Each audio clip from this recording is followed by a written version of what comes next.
Well, welcome to the channel, viewers. Reverend Dr. J.W. Morrison, theologist, Gosford, Central Coast, New South Wales, Australia.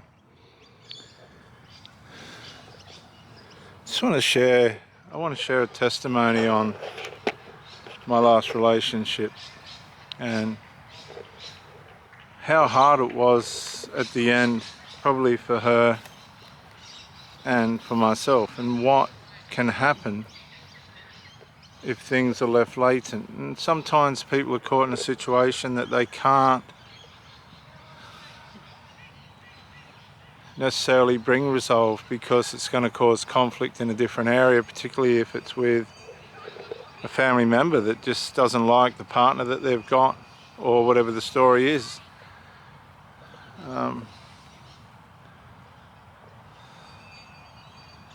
The thing about unresolved is it's not a matter of whether the person's caring or not, or trying or not, or putting into the relationship or not.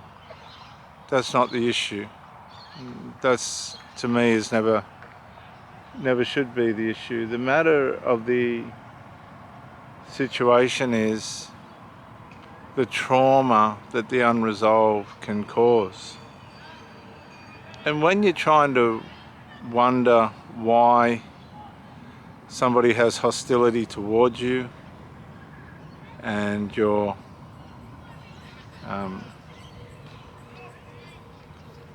thinking that things will turn around, when it goes on and on and on, that can cause trauma. It wears you out. You're waiting for things to change, but you're waiting in vain, because you are dealing with somebody that's made their mind up. Like, I can remember if there was a party on or something, I was already judged as a bad person, but the reality of the fact of the matter was I'm not. I'm just not. And I wasn't going to accept that. And the problem with that was then that caused trauma for the person that didn't like me, because I didn't agree with what they thought. Well, my life didn't agree with what this person was trying to make up or think. And this was covert. There was a lot of this was going on behind the scenes. I used to ask her if she was all right, or how she was managing, how could she manage? And she was a very she wanted peace, she didn't want trouble, but the things that were working behind her were bringing her undone, and she was caught between the two. Like, I guess she had a DNA interest, and the family members and that's fine. But I'd come from a world where, yeah, you can have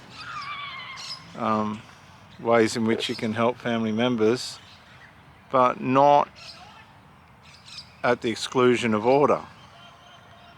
One of the things at the end that was said to me was, why didn't you fix it?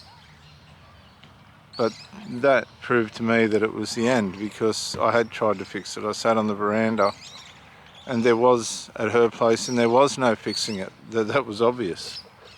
It was an unfixable attitude, an unchangeable mindset.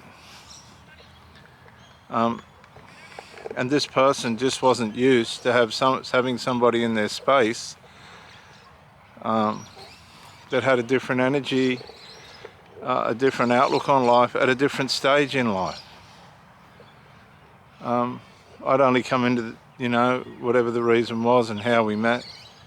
My attitude always is to only benefit.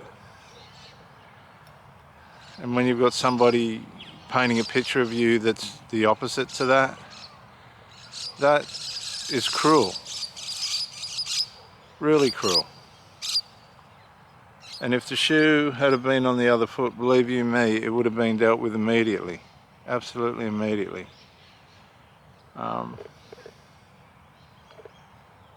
it wasn't, and it wore me out, because I expected more of the person that I was with. I proved to that person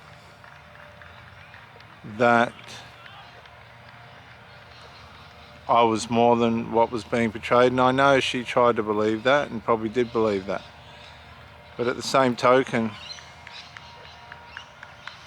her commitment, I guess, and her situation with the family members was something, I guess, looking to the future for herself was more important. I wasn't going to get into violence and fights and confronting things. I tried to talk it out, and it only made things worse. People like that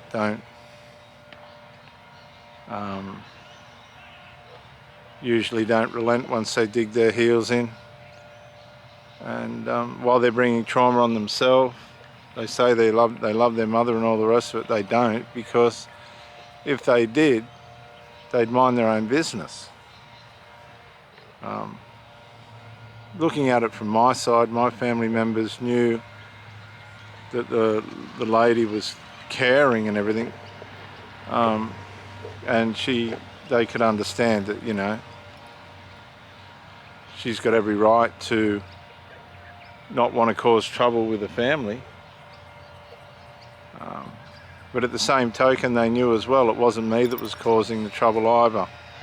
And to a great extent, I was the one being punished for it, because I wasn't, well, she wasn't encouraging me to go to her place, which was one of the situations in the relationship that brought her undone. I just said to her, look, I want to meet someone that I can visit as well, that's going to have a balanced, reciprocal relationship. And unfortunately, not by way of, I guess, her being deliberately mean, but again, by way of circumstance, and I've said this all along, it's all been by way of circumstance.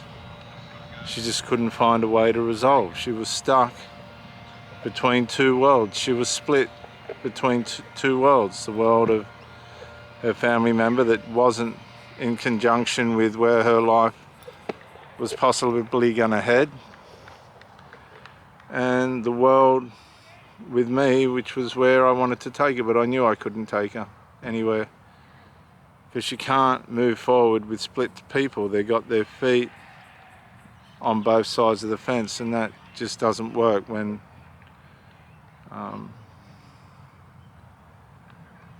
vandalism, I guess, is going on.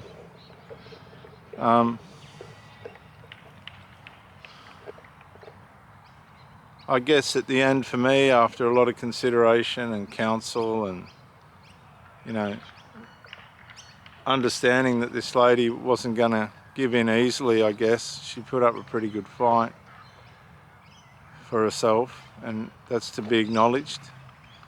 By the time it did come to the end, the truth of the fact of the matter was I was conceived to be more of the problem than what I was told, which was very disappointing. But that's, you know, people are entitled to their opinion. And I mentally had enough. I understand what trauma is. I went upstairs and laid down, and something just came to me and said, this is it. That's the end. That's the end of the relationship. The relationship is not how you perceive it to be. It's much worse than that. And that was it. That was the end. I just said, you know, she said, I need to be alone. I thought, you need to be more than alone. Goodness gracious. She was all but alone, as far as I could see in the relationship. But yeah, if you need to be alone, I'm telling you that I ain't going to be around anyway, so that was up to her what she wanted to do. But I also said to her, well, that's the monkeys off my back, because I had enough. I'd had enough. The effort and person that I was trying to put into it was squashed. You couldn't, you know, be the proper person that you were meant to be. It began to become unhealthy. And you do characteristically form into things if you're not careful. that aren't good for you by way of these people that aren't gonna allow you to be the man you need to be. And if somebody's not allowing you to be the man you need to be, then they don't need you as a man. You're just a convenience. Doesn't mean they don't care about you or love you, whatever they think, but it's a strange version of it. Once you get out and you examine yourself, you don't try and blame shift and all that stuff. You take personal accountability, you get counselling and all the rest of it. You do come out the other side, and I guess they go to where they're more comfortable and where they are prepared to stand up and fight. And you find people that are more, you know, on your level, on your wavelength, that aren't gonna villainize you and all that kind of stuff. And it's healthier and it's better. So with that said, it's never about victimizing or villainizing from my side. It was about trying to find what the answer was.